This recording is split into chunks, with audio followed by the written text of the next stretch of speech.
சாந்தி. இப்போ ஒரு கேள்வி, நம்ம வாழ்க்கையில ஏன் இவ்வளவு மனசோர்வு? ஏன் எதுவுமே இல்லாமலேயே உள்ளுக்குள்ள ஒரு அழுத்தம்? சில நேரம் நம்ம நல்லா சாப்பிட்டாலும் கூட மனசு லேசாகவே மாட்டேங்குது. அதுக்கு சாப்பாடு மட்டும் காரணம் கிடையாது, அதோட கூட சேர்ந்து டிராவல் பண்ணி வரக்கூடிய எனர்ஜியும் காரணமாக அமைது. பயம், டென்ஷன், நெகட்டிவ் தாட்ஸ், இந்த எல்லா வைப்ரேஷனும் நம்ம டெய்லி சாப்பிடக்கூடிய சாப்பாட்டுலையும் குடிக்கிற தண்ணீரையும் பாதிக்குது. ஆனால் ஒரு சின்ன ப்ராக்டிஸ் உங்களுடைய உணவை ஒரு ஹீலிங் எனர்ஜியாக மாற்றிடும். நமக்கு சின்ன வயசுலேருந்து என்ன சொல்லி வளர்த்தாங்க?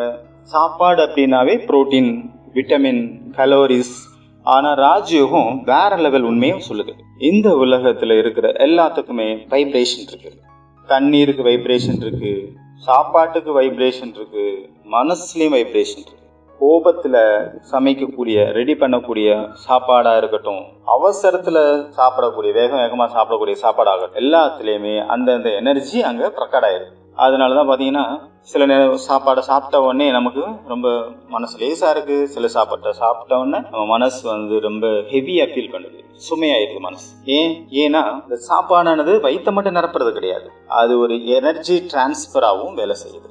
இது வெறும் ஸ்பிரிச்சுவாலிட்டி மட்டும் இல்லை.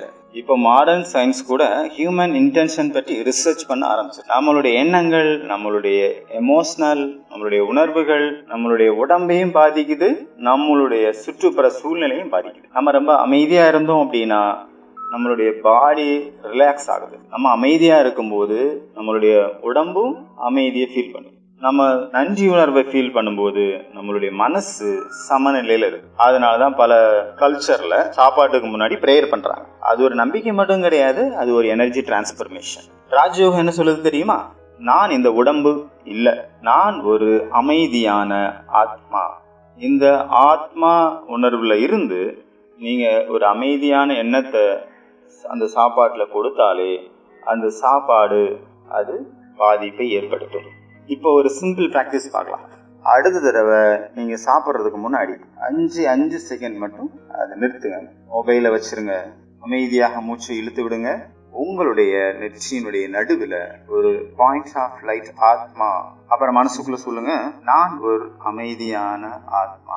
இப்போ இந்த அமைதியை அந்த சாப்பாட்டுக்கு அனுப்புங்க. மனசுக்குள்ள அமைதியாக சொல்லுங்க, இந்த உணவு என் மனதிற்கும் உடம்புக்கும் நல்ல எனர்ஜியை கொடுக்கட்டும். இந்த தண்ணீர் அமைதியை தரட்டும். அந்த சில வினாடிகள் உங்க மைண்ட், உங்க மனநிலையே மாற ஆரம்பிக்கும். அப்புறமா நீங்க சாப்பிட்றீங்க அப்படின்னா உங்களுக்குள்ள ஒரு லேசான நிலை உங்களுக்கே அனுபவம். இதுதான் வைப்ரேஷன், அதிர்வலை பரிமாற்றம். இதுக்கு ஸ்பெஷல் ரூம் எல்லாம் தேவை கிடையாது. மலைக்கு மேலே போய் மெடிடேஷன் பண்ணணும்னு அவசியம் இல்லை. ஆஃபீஸில் கூட பண்ணலாம். வாட்டர் பாட்டில் கையில் வச்சுட்டு நீங்கள் குடிக்கிறதுக்கு முன்னாடி கூட இந்த ப்ராக்டிஸ் பண்ணலாம். ஒரு சின்ன அமைதியான எண்ணம் ஒரு பெரிய மாற்றத்தை உங்களுக்கு கொடுக்கும். இந்த ப்ராக்டிஸ் பண்ணுறவங்களுக்கு கொஞ்சம் கொஞ்சமாக என்ன நடக்கும் தெரியுமா? அவங்களுடைய ஜீரண சக்தி அதிகமாகும். அவங்களுடைய மனசு மெதுவாக அமைதியாக நல்ல சிறப்பான தூக்கத்தை அடைவாங்க. தேவையில்லாத கோபங்கள் எல்லாம் அவங்கள விட்டு ஓடிட்டு. ஏன்னா உடம்பு இப்போ டென்ஷனை ரிசீவ் பண்ணல, அமைதியை ரிசீவ் பண்ண ஆரம்பிக்குது இல்லையா? அதனால இன்னைக்கு உலகத்துல பிசிக்கல் பொல்யூஷன் மட்டும் ப்ராப்ளம் இல்லை, மென்டல் பொல்யூஷன் தான் பெரிய ப்ராப்ளமா. கோபம், பயம், எதிர்மறை எண்ணங்கள். ஆனா இமேஜின் பண்ணுங்க, லட்சக்கணக்கான மக்கள் சாப்பிட்றதுக்கு முன்னாடி அமைதியான எண்ணத்தை அந்த சாப்பாடு கொடுக்குறாங்க. அப்ப இந்த உலகத்துல உள்ள வைப்ரேஷன் தானாவே மாற ஆரம்பிக்கும். ஒவ்வொரு உணவு கவலத்தையும் ஒரு மினி மெடிடேஷனா மாற்ற முடியும். ஒவ்வொரு கிளாஸ் தண்ணியையும் ஒரு ஹீலிங் எனர்ஜியாக மாற்ற முடியும். அதனால இன்னையிலிருந்து சாப்பிட்றதுக்கு முன்னாடி ஒரு நிமிஷம் நினைச்சுக்கோங்க, உணவு உடம்பை வாழ வைக்கும், ஆனா அமைதி ஆத்மாவை வாழ வைக்கும். ஓம் சாந்தி.